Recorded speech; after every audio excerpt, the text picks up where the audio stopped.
All right, so I'm trying to decide on a new theme. Like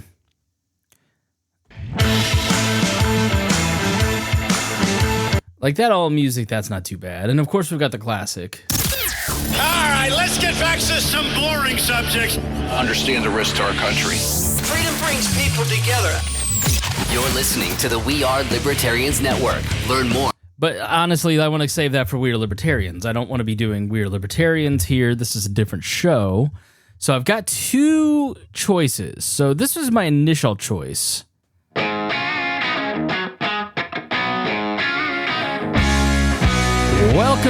Oopsie, it's a little loud. Welcome to the Chris Spangle Show. Thanks for joining me here on the program. It is great to be with you. I'll let this play just a little bit.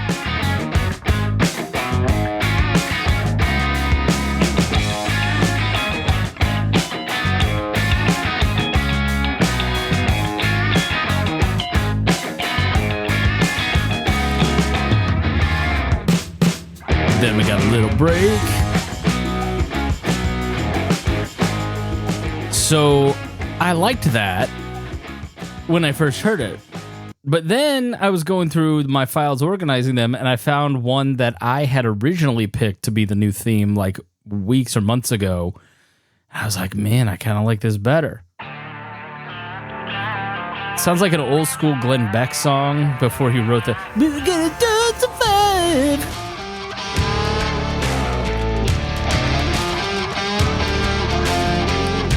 Welcome to the Chris Spangle Show.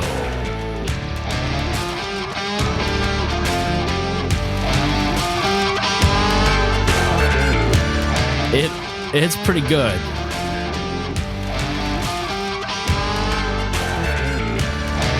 It's got like the guitars, but then there's the harmonica back there. The fusion of entertainment and a 90s. So I like that a lot. I may have to change that back. That's pretty good. These were also other choices that in the past I had chosen.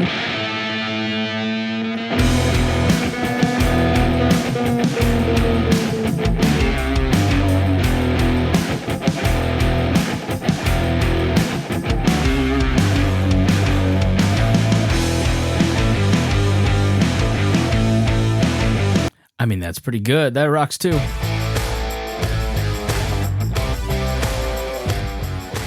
This was my choice. So, see, the thing, I think a lot. I'm always trying to change things. I'm always coming up with new names for the show, new themes, always. But I don't change it. I just put it in a folder. And then, at the end of the year, maybe make some tweaks. But, yeah, I don't know, man. I think I might have to go with this.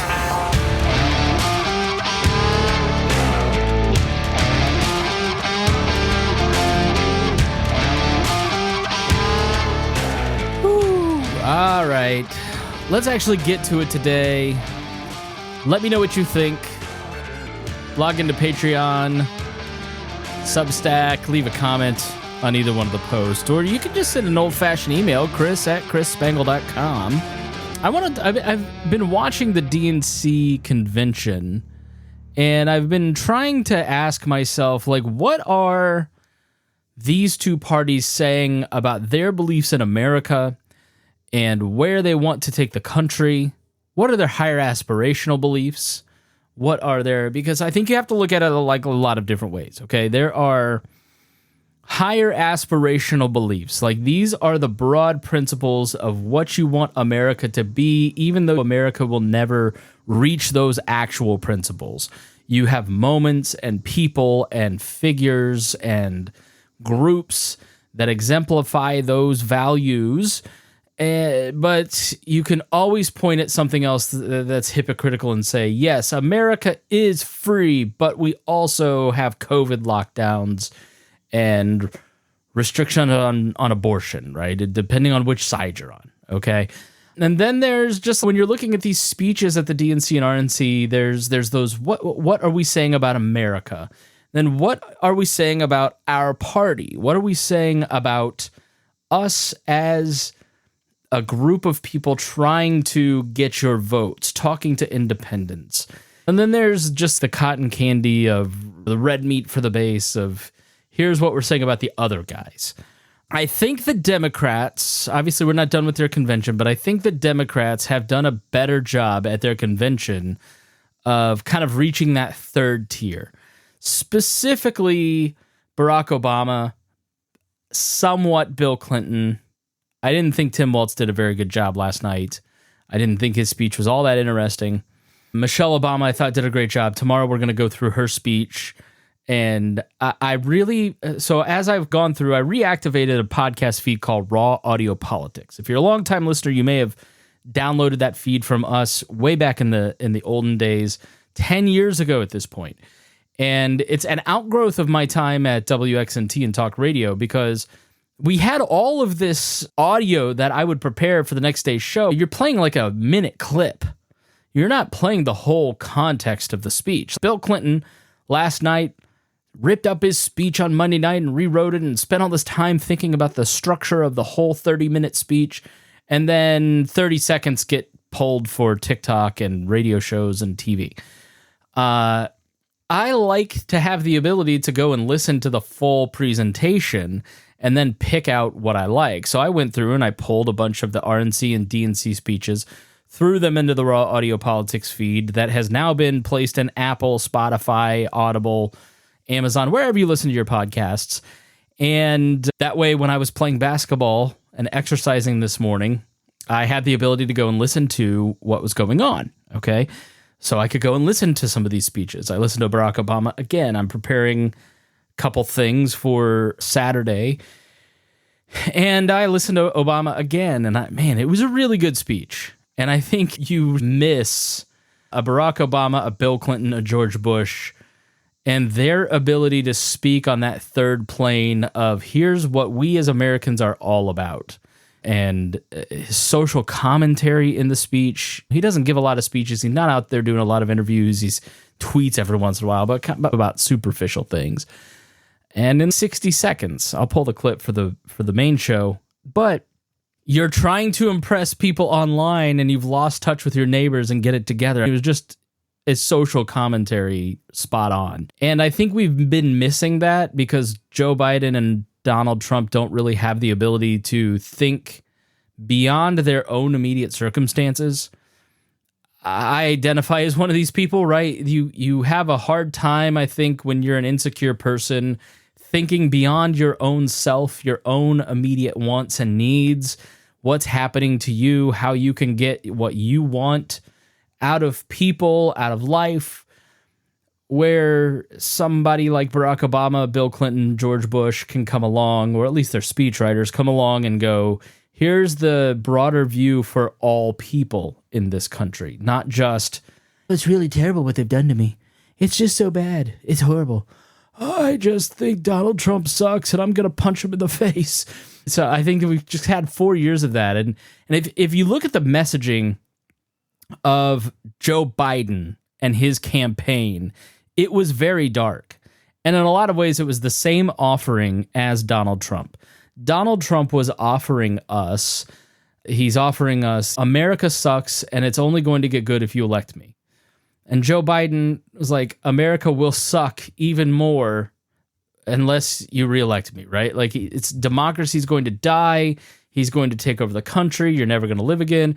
Where I think the Kamala Harris campaign and the DNC and the Democrats this week have done a good job of moving on from that message and have moved more towards America is an awesome place. Let's keep it that way and keep it moving forward.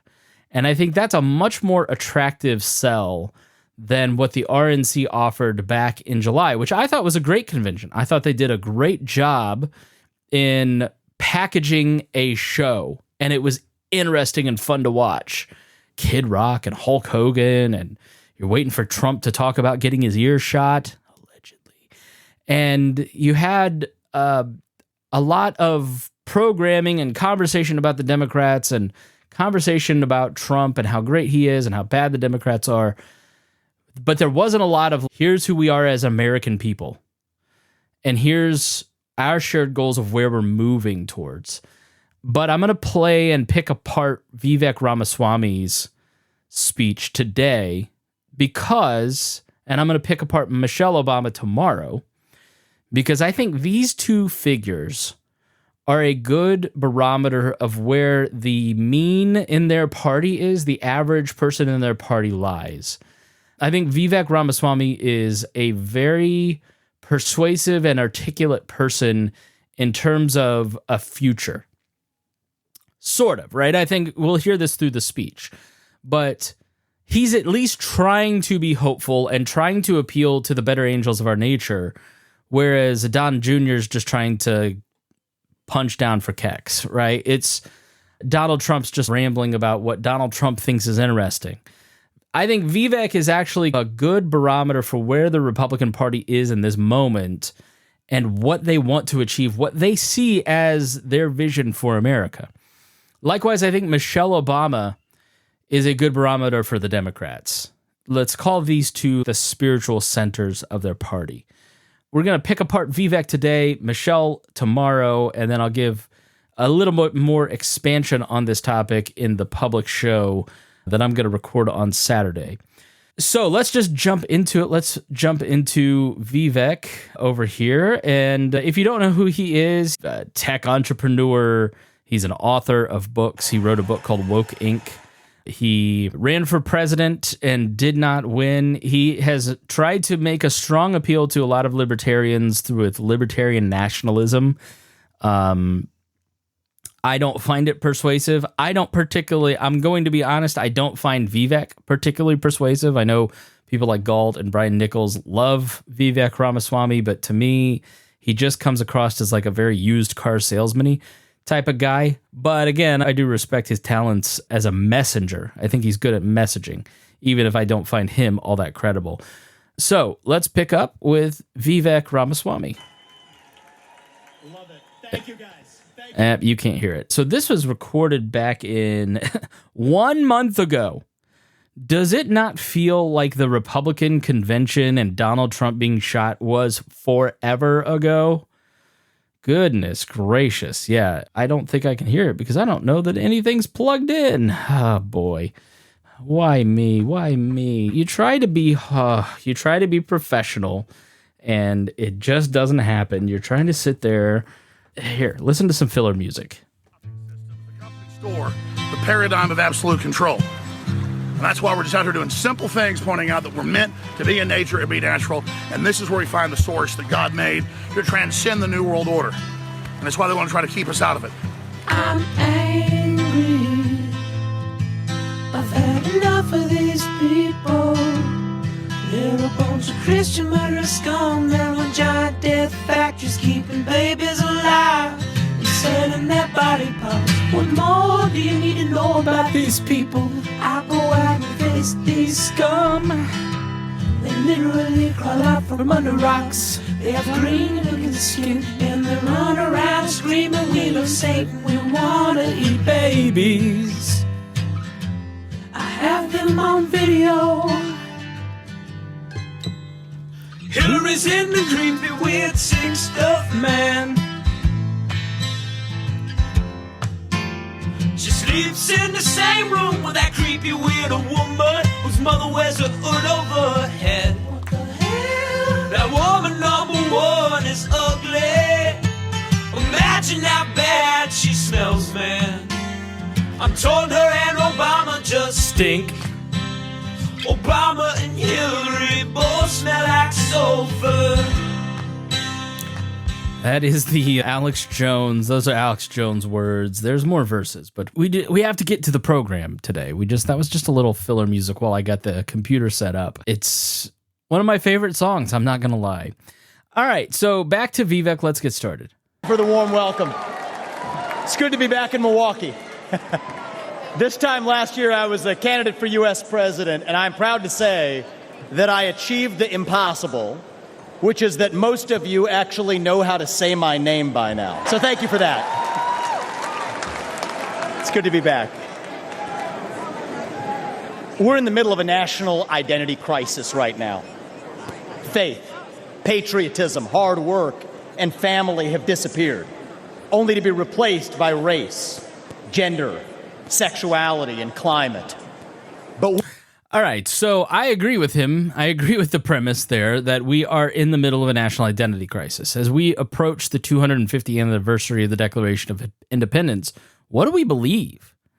What does it mean to be a patriot? I think the Iraq War really started with Vietnam, but the Iraq War, I think, is for our generation what separated us from wanting to be patriotic, right? And patriotism, I think, patriotism is when you look at your nation's history, your nation's culture and cultures and people and accomplishments and higher aspirations and ideals and aspire to be the best version of your country.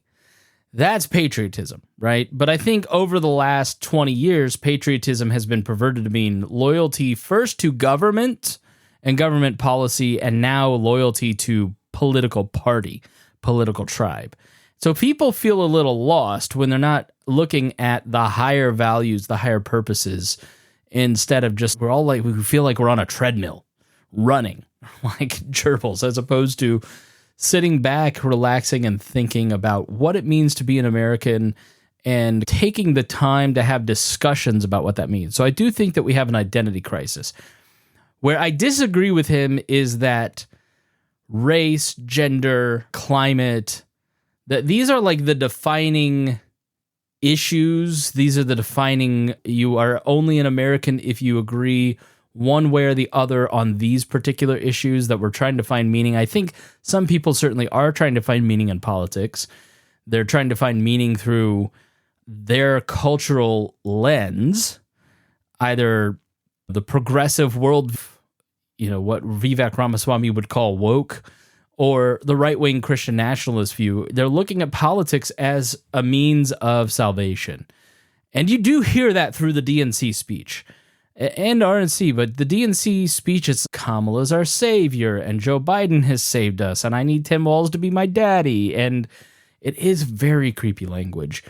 But I do think that he's totally right. I'll just rewind it just a little bit so we can reiterate that. But we do have a crisis of meaning in this country because we have just separated from our physical community. We don't have conversations with each other anymore. It's all online. Identity crisis right now.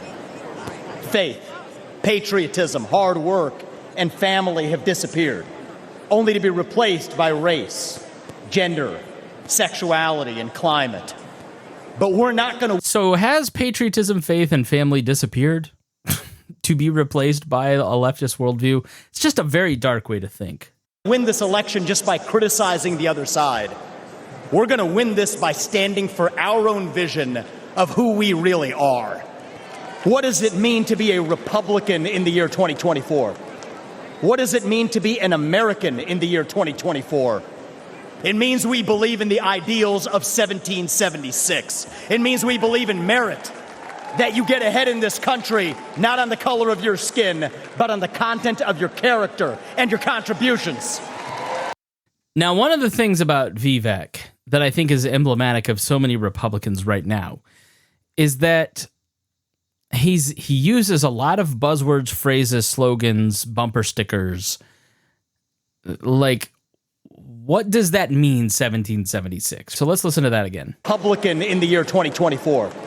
What does it mean to be a Republican in 2024? What does it mean to be an American in the year 2024? It means we believe in the ideals of 1776. It means... All right, so there's no follow-up on that. So it's just this amorphous view that you believe in the ideals of 1776. Okay, that could mean pluralism, which Vivek definitely does not agree with in many ways. That could mean, like, what values is he emphasizing here? That's where I think he could have gone into maybe a little bit more explanation about the values of 1776. What does that exactly mean? Because this is, again, a primetime stage. It's not a lecture. He's probably got 10 minutes. But you are speaking to a broader audience than you would if you're just like on Tim Pool's podcast again. We believe in merit, that you get ahead in this country, not on the color of your skin, but on the content of your character and your contributions. Is there a huge raft of DEI hires across the country that are making it solely on the fact that they're black. There's a lot of claims in here that just seem fantastical to me. It isn't that there is a concerted effort in this country to make sure that people who are of different faiths, backgrounds, colors, creeds are given a fair seat, that we are checking bias at the door, right? But it doesn't mean that every person who is, and I think it was Barack Obama or somebody mentioned this on the DNC, it's like, if you are a person of color that has advanced, you don't have to sit here and worry about whether or not you were picked where everyone's just thinking that you're the DEI hire, which I think Vivek would probably argue is an insidious part of DEI, but it's complicated, right? Because one of the confusing parts about living in 2024 is that I think everybody has a point on each side, right? But you still have to look at what the greater moral principle is. Are there people who get ahead over white candidates based on the color of their skin? Maybe, but that's not their only qualification. Kamala Harris is not being promoted to president solely because she is a woman of color. Yes, it is true that Joe Biden picked her because she was a black woman, partly. But that's not the whole story, right? She also had a track record as a senator and an attorney general and as a prosecutor, and whatever I as a libertarian may think of her job performance in those roles, it doesn't mean that she wasn't qualified to be vice president, which really doesn't do anything. And at this point, I don't know if she's qualified to be president or not. That's really up to the voters, right? I'm not going to vote for her. I don't have faith that she's going to enact policies that are going to help the economy and cause growth in the economy, cause more job creation. I think she's going to do the exact opposite based on what she's proposing. So she's going to do the opposite of what Donald Trump did, right? So Donald Trump cut capital gains taxes, which led to further investment. Because Democrats have this backward idea that if you raise corporate taxes, then somehow that's going to stop greed. I've got news for you.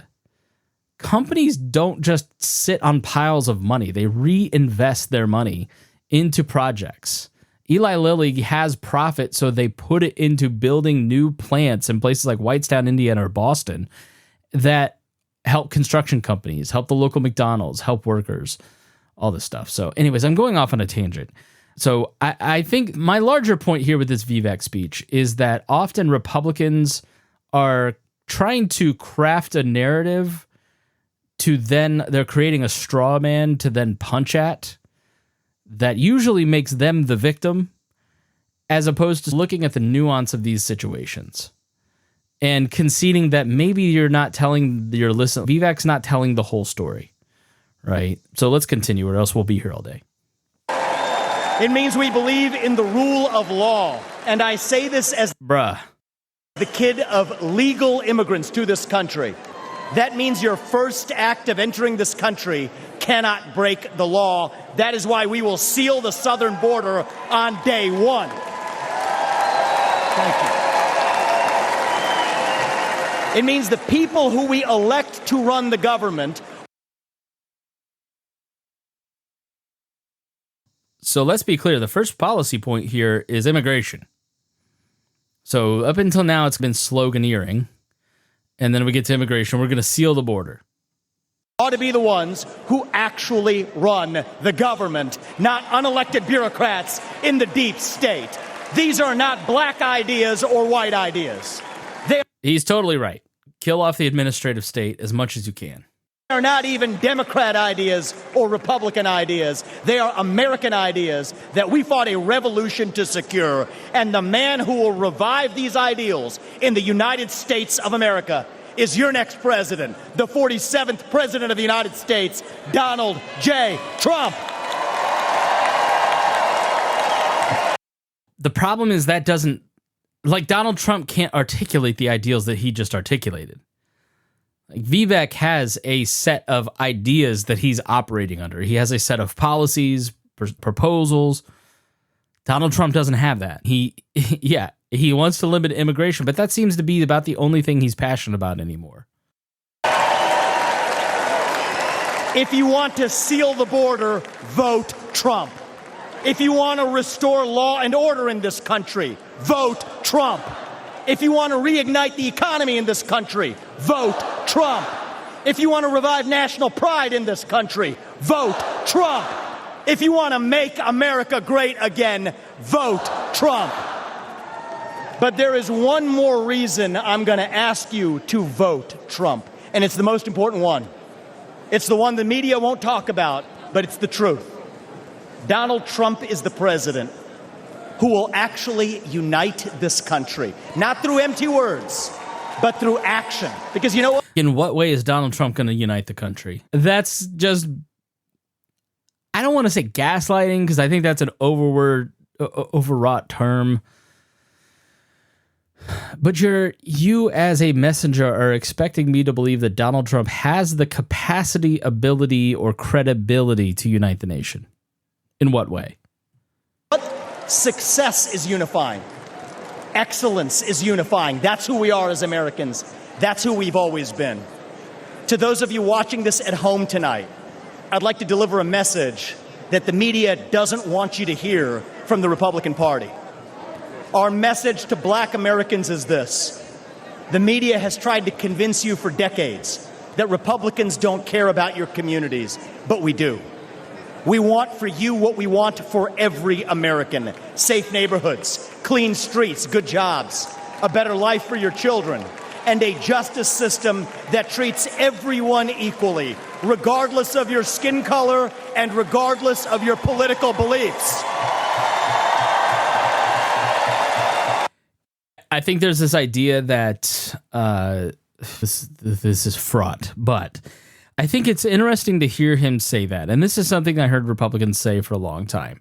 And being friends with Ms. Patton, talking recently about this past weekend, I guess you have to look at it like you can't separate. Okay, here's what I'd say. Vivek's not wrong. When I go to Republican events and I talk to Republican friends or libertarians, because a lot of right-leaning people, I don't necessarily think those people are anti-black, right? They're not looking to hurt anybody, take anything, right? They want safe streets, and they think that their policy prescriptions are going to get those goals achieved better. Pat and I were arguing over insulin and rent control and some of those other things, and she said, "You just don't care about people." That's not true. I just don't think that your method works. The way that you're trying to do it is going to make these things more expensive. It's more intrusive. It's less effective. We want the same outcomes. We just have different ways to get there. And you have to analyze things from two perspectives. Whenever the government does something, first, is it moral and is it effective? Utilitarianism. And a lot of times, Democrats focus on the moral side of it. We should do this. And so we need the government to do this. Let's come up with a plan to figure this out. And I think Republicans a lot of time focus more on, is this effective? And so they come across as heartless jerks because they're going, this doesn't work. We need to not do it this way. And so what's really lacking in the right and on the Republican side and Libertarian Party, I think, as well, is a lack of answers for some of these moral issues of our time. No, isn't good enough, right? You actually have to come up with some proposals. I think, and part of this I lay at the feet of Ron Paul on the Libertarian side, who just, his policy prescription was end the Fed, expand school choice. But there wasn't a lot of meat to what he wanted to do. And the Mises Institute has always had a hatred of the Cato Institute going back to Murray Rothbard's hatred of the Koch brothers. But the Cato Institute tries to put some meat on the bones and say, here's how we can reform backwards to these moral goals. And the Mises Institute said, no, we just need to scrap it all today and get to the moral part. Who cares about the utilitarian part? Who cares about the people who get food stamps? It'll all adjust in a week and a half. Maybe not. I think that's why Milei down in Argentina is such an interesting example of how their ideas work or don't work. We'll see. It's a great experiment get rid of rent controls, and housing supply pops up like 197% in 6 months. So we'll see. But you also have to have political will to get these things done, to cancel some of these things. And in America, everything has to be done through Congress. It isn't the same as Argentina, where it's a lot more flexible and a lot easier to get a lot of these things done. Let's continue on. Yeah, I agree with Vivek there. I think that Republicans do care, but where their message just gets totally disconnected is the soul of the Republican Party is talk radio, which often traffics in nativism. Like, you just spent the first half of your speech talking about immigrants and how you want, you didn't, like, people are waving mass deportation now signs. And I just think people of color don't separate those things. Like, at least when I talk to Pat and Dion and other people and watch the conversations online, there's a lot more unity against what's seen as a lack of empathy. So I think this is one of those places where the country could use a lot better dialogue. And I think the conversation around woke and DEI and all that, it lessens Vivek's credibility. And I think if he had more conversations with, I don't know, Robin DiAngelo, the princess of DEI and everything, I'd love to watch those two debate. Or not even debate, not a debate. Have a conversation, hang out at a barbecue, not talk about politics for 3 weeks.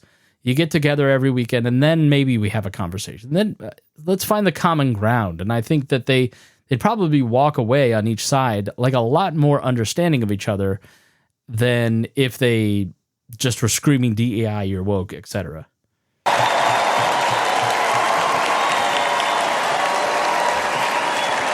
Our message to every legal immigrant in this country is this: you're like my parents. You deserve the opportunity to secure a better life for your children in America. But our message to illegal immigrants is also this: we will return you to your country of origin, not because you're all bad people, but because you broke the law. And the United States of America was founded on the rule of law.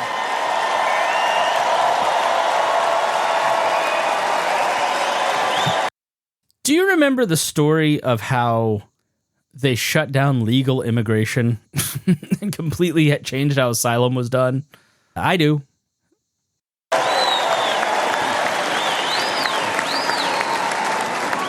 Our message to millennials, speaking as one myself: yes, it's true.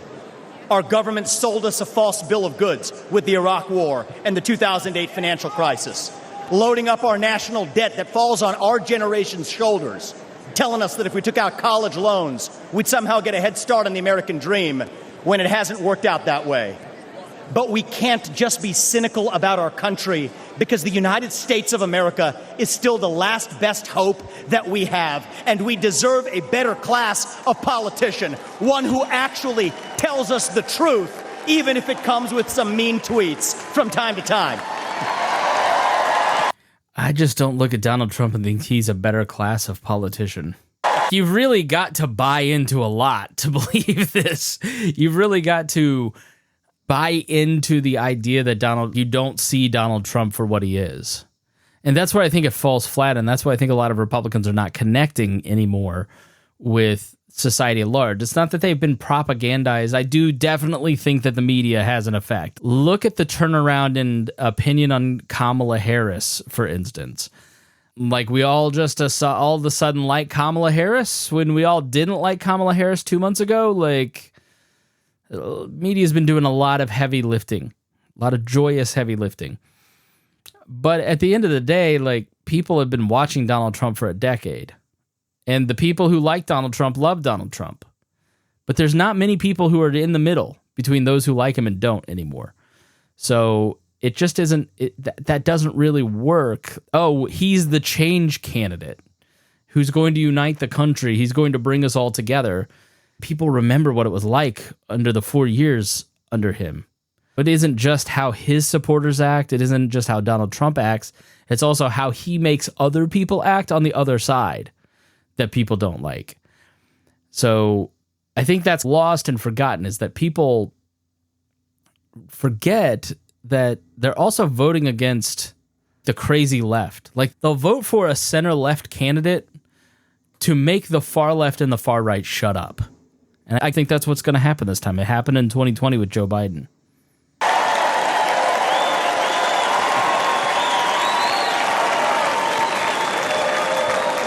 And our message to Gen Z is this: you're going to be the generation that actually saves this country. You want to be a rebel? You want to be a hippie? You want to stick it to the man? Show up on your college campus and try calling yourself a conservative. Say you want to get married, have kids, teach them to believe in God and pledge allegiance to their country. Because you know what? Yeah, there's a lot of people who vote Democrat who have a family and kids. This is like such a terrible message for Republicans that just doesn't work. The idea that, okay, so far, we've talked about immigration. We've talked about rule of law through the lens of immigration. We've talked about how we need to live up to the ideals of 1776. Now we're talking about being countercultural. Okay. Really, like, deporting immigrants and being transgressive, inflaming the other side. Those aren't messages of hope and change. Those aren't going to unite the country. Most people would prefer some form of amnesty or work programs. They wouldn't like mass deportations. So it's just fallen flat for me. Fear has been infectious in this country, but courage can be contagious too. That too is what it means to be an American. And you know what? All right, so he said courage. And I think this is the appeal of Vivek and so much of the new right. I'm reading a history of talk radio, I told you. And Rush Limbaugh gained popularity because Rush Limbaugh went on TV and radio and said what a lot of people were thinking but didn't have the courage to say. And I think what is appealing about the new right to so many people is that they see their views represented. They think like they do. Like, it's the Republican Party has become the party of talk radio. It's no different the way Donald Trump's than the callers that I screened back in 2005. But the problem with talk radio is that you can literally say whatever you want 1 minute and say something the opposite the next, and nobody holds you accountable. Like Todd Starnes, talk radio host for The Blaze, is out there going, they're going to switch Kamala Harris out for somebody else. Nobody's going to hold him accountable. Nobody's going to remember that he said that. It's really more about the entertainment value and the feeling of belonging that the listener gets than it is about good policy, connecting with your neighbor, bringing them together, trying to build good civil society. It's about the laughs. It's entertainment. They've basically turned, if you're a Democrat, it's the analog is that John Oliver has become the heart and soul of the party. And I guess in some ways Democrats do the same thing. They love fun. Michelle Obama and Barack Obama were always so above it. They're great moral characters who would never punch down and talk down and blah, blah, blah, blah, blah. Now we're making penis jokes.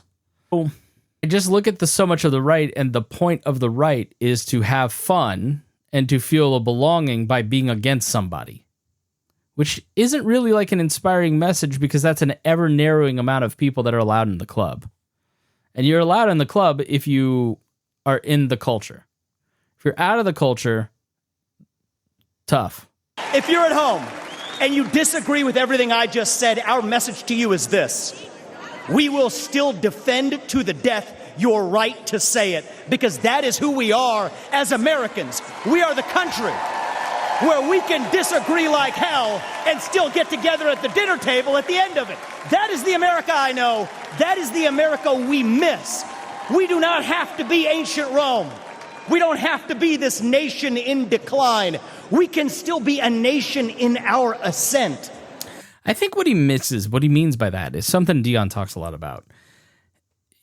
I want to be able to say what I want around the dinner table without consequences. And for so many families, there are now consequences for having racist thoughts and saying them out loud, which is dehumanizing other people. Like, Dad, I don't like it when you dehumanize black people. And what a dad misses is the ability and freedom to say what they think without their kids checking them and holding them responsible. So, is that a better America? Maybe not, in that there is some inherent conflict, right? But you're also being pushed. You're being pushed to maybe think about what you're saying. You're being pushed to be more inclusive of the other people's ideas. Is that a bad thing? I think it is fundamentally a bad thing when families stop seeing each other, talking to each other over politics. I think that's stupid. But I do think you have to have that tension in life to grow.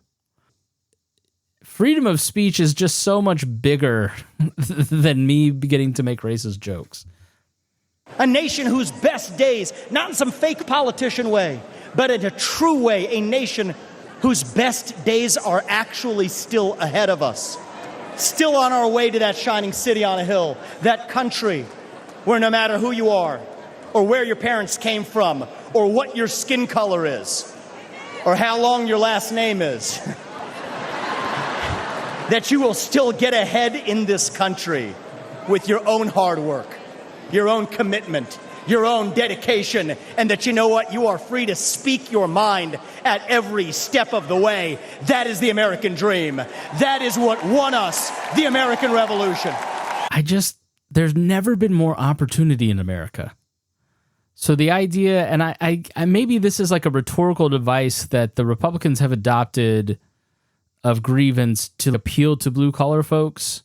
And I get that in counties like in Indiana, for instance, 2000 to 2015, we lost like 700,000 jobs in the auto industry north of Indianapolis up to South Bend in that corridor. And it really sucks for those people. And there is a lot of loss of opportunity. But I make a living doing things that didn't exist 20 years ago.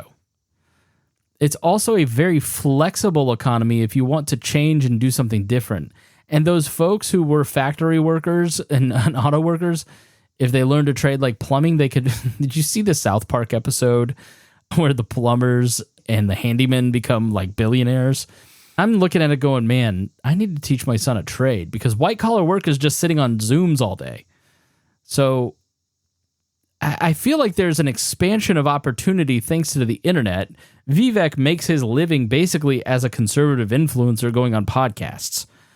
Like, how awesome is that? He should do that. That's great. That's the dream. Talk for a living, have a set of ideas, build a network of like-minded people, encourage other people to think that the way that you do, persuade those people. That's great. But I feel like we're operating out of the RNC and DNC convention speeches, out of this 90s NAFTA political set of views, and we're totally missing the opportunity that exists thanks to the internet, AI, and other jobs. You have so much opportunity right now. From being a entering the workforce worker at McDonald's all the way up. Part of that is because of anti-immigration policies.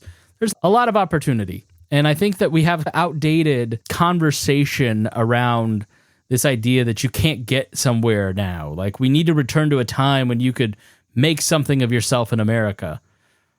I just don't buy that. I think this is still the greatest place to make a living, and there's tons of opportunity still. That is what reunited us after the Civil War. That is what won us 2 world wars and the Cold War. That is what still gives hope. That is what reunites hard work, your own commitment, your own dedication, and that you know what? You are free to speak your mind at every step of the way. That is the American dream. That is what won us the American Revolution. That is... All right, so let's recap that. Listen to it again.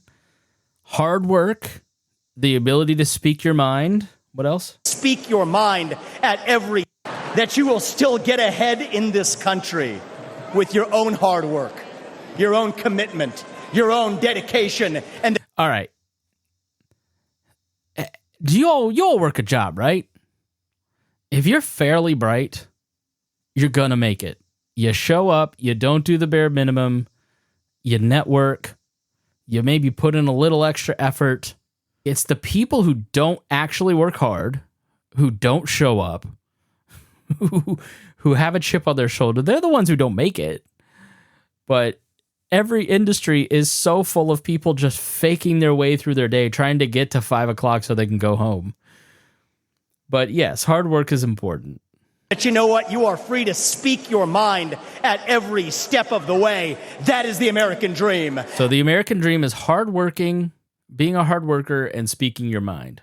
That is what won us the American Revolution. That is what reunited us after the Civil War. That is what won us 2 world wars and the Cold War. That is what still gives hope to the free world. And if we can revive that dream over group identity and victimhood and grievance, then nobody in the world. Group identity, victimhood, and grievance. Like groupthink, based in grievance and identity. Not a nation, not a corporation, not a virus, not China is going to defeat us. That is what American exceptionalism is all about. And that is what we will revive this November when we send Donald J. Trump back to the White House. Thank you all. God bless you and your families. And may God bless our United States of America. Thank you. Thank you. Thank you. All right. I don't disagree that the American dream comes down to speaking your mind and hard work. What do you all think? I'd love to hear what you think. Leave a comment. You can send in an email, chris@chrisspangle.com. Leave a comment on Patreon or Substack on this. And tomorrow we'll take a look at what Michelle Obama and the Democrats think the American dream is. And I'll slip in a little Barack Obama for you too. So, all right, stay tuned. Thanks so much for listening. Let me see if I can remember. Okay, where's the outro music? Okay, hold on. Damn owl, homie. Cocaine will turn you into a damn owl, homie. That's not it. Okay, maybe it's the...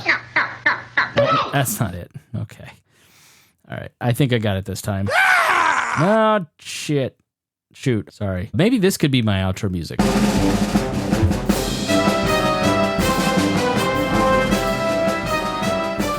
Nice and patriotic. All right, thanks for joining me here on The Chris Spangle Show. We will see you tomorrow.